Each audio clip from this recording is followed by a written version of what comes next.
Last time they played, Bayern beat Bochum 7-0. This time they lose 4-2, conceding 4 first-half goals for the first time in nearly 50 years.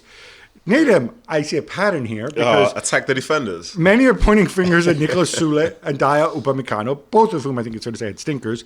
As a former defender, is that fair? Or do you want to go and blame them for setting up with just one genuine midfielder in Joshua Kimmich in front of them? Well, you can say stuff about a system, but when you're making mistakes, it's very hard to say it's the system's fault as such. Because as I watched the goals back, there were times when they were so open and they were missing the 1v1 duels and stuff like this.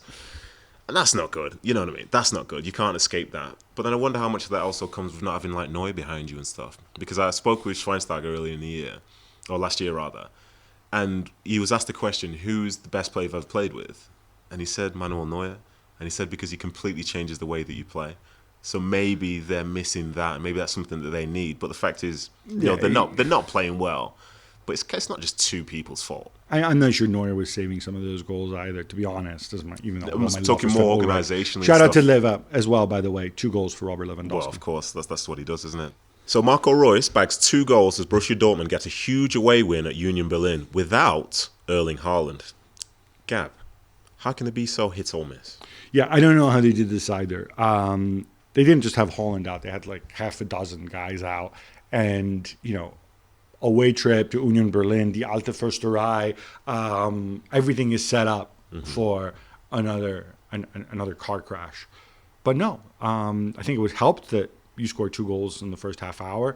Marco Reus was very much on fire. I know it's a cliche, it's a captain's performance. I think it also helped that Manuel Akanji was forced to play right back, which meant that, hey, look, we actually have a real defender there, and not somebody's going to wander up the pitch and leave Zagadou exposed.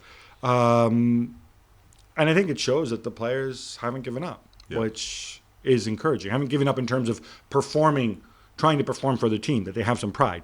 That, I think, is encouraging. Bayern Leverkusen beat Stuttgart 4-2. And Gab, that's 14 goals in the last 3 games. They're unlikely to get into the title hunt, but it's 4 wins in a row for Gerardo. Rico Suave. I'm happy for them. They've got so much power. Wirtz and Diaby and Sheikh, who scored again.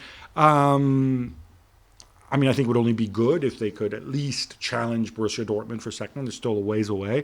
It looks like it's coming together. And I think this is a positive for the Bundesliga. They're fun to watch. They are conceding goals as well, of course. But that, I don't have a problem with it. Because they're generating a lot of chances and playing well.